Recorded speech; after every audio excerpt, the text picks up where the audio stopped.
O que uma ruína pode nos ensinar sobre resiliência? Parece contraditório, né? Hoje, a gente vai mergulhar num dos símbolos mais enigmáticos que existem, a coluna partida. É uma imagem de pura destruição, mas que, paradoxalmente, guarda o grande segredo da reconstrução. Olhem só para isso. Uma coluna quebrada. Um símbolo quase universal de que algo acabou, de destruição. E, no entanto, a mensagem que ela carrega é de perseverança. Como é que pode algo em ruínas representar a força de se manter de pé? É exatamente essa contradição que nós vamos desvendar. Para a gente começar a entender esse enigma, primeiro precisamos saber de onde ele vem. Porque essa não é uma imagem qualquer, jogada ao acaso. Na verdade, ela é o ponto de partida na jornada de um aprendiz maçom. Logo no comecinho do caminho, o aprendiz se depara com essa imagem, uma coluna em frangalhos e junto dela uma inscrição em latim, Aduc Stat. Isso quer dizer, ainda se mantém de pé. Essas palavras são a chave, sabe? A chave para interpretar todo o trabalho que vem pela frente. E aqui está a essência do símbolo. A coluna partida, na verdade, representa a humanidade num estado caído, degradado. Mas o mais importante não é isso, é o que vem depois. A ideia de que ainda existem meios para a reintegração, ou seja, a destruição não foi total. A base, o potencial para se reerguer, continua ali. Mas para entender o peso dessa quebra, a gente precisa primeiro entender o que a coluna simbolizava quando estava inteira, perfeita. Vamos voltar um pouco para o seu estado original. E veja bem, não estamos falando de uma coluna qualquer. Ela tem nome e tem história. É Jaquen, uma das duas colossais colunas do Templo de Salomão. O próprio nome dela, em hebraico, já diz tudo. Significa afirmar, estabelecer. Ela era, por definição, o pilar da estabilidade, da solidez. Então, quando estava inteira, essa coluna era um símbolo poderosíssimo. Ela era a ponte que ligava a terra ao céu. Representava a humanidade em seu estado ideal, perfeito, antes da queda. Era um eixo de simetria, beleza, harmonia, que apontava sempre para cima, num caminho de ascensão. E agora sim, chegamos no momento da fratura.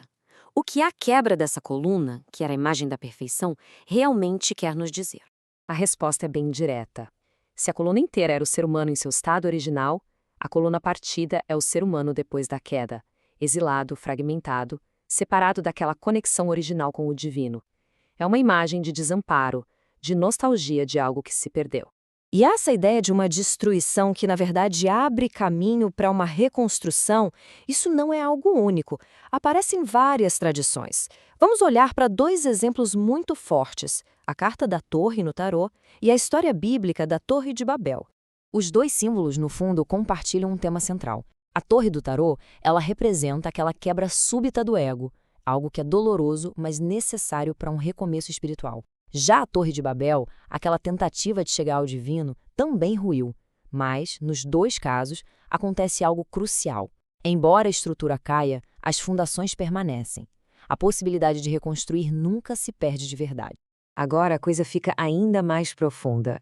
A chave para a reconstrução não está só na pedra, mas também na linguagem, mais especificamente escondida numa única letra. A tradição esotérica sugere que, ao desconstruir e rearranjar as letras associadas ao aprendiz, a gente encontra a primeira letra do alfabeto hebraico, o Aleph. E essa letra se torna, então, um símbolo da própria jornada de reconstrução. A origem do Aleph é fascinante. O seu desenho mais antigo era a cabeça de um touro, ou Aluf em hebraico antigo, um símbolo de força, de liderança e, o mais importante, de sacrifício. É a letra que, de certa forma, sustenta todo o alfabeto que vem depois. E o mais incrível é que a própria forma da letra Aleph é um mapa para essa reconstrução. Ela é formada por 3 outras letras, um Yud lá em cima, representando o plano divino, outro Yud aqui embaixo, representando a humanidade no plano terrestre, e um Vav na diagonal, que funciona como a ponte que conecta os dois. O segredo da reintegração está desenhado na própria letra. E agora, com todo esse conhecimento, vamos voltar ao lema inicial, Aduc Stat, para a gente entender ele em toda a sua profundidade. Pensem nisso. Mesmo que as colunas, a estrutura que a gente vê sejam derrubadas e o templo desabe, os alicerces, aquela base forte, muitas vezes invisível, eles permanecem. É sobre essa fundação que o trabalho de reconstrução pode e deve começar. Então, quando se diz a Durkstadt ainda se mantém de pé, a frase não se refere à parte quebrada da coluna que está no chão, ela se refere à base que permaneceu firme. Essa base é a promessa de fidelidade, é o compromisso de não desistir, de usar as ferramentas que restaram para reerguer o que foi perdido. No fim das contas, não é um símbolo de desespero, mas sim de esperança e de um trabalho muito perseverante. E isso tudo nos leva a uma reflexão final, né? A história da coluna partida é uma metáfora poderosíssima para a jornada humana. Diante das quedas, das rupturas da vida, a questão que fica é: qual é a base indestrutível sobre a qual o nosso trabalho de reconstrução pode começar?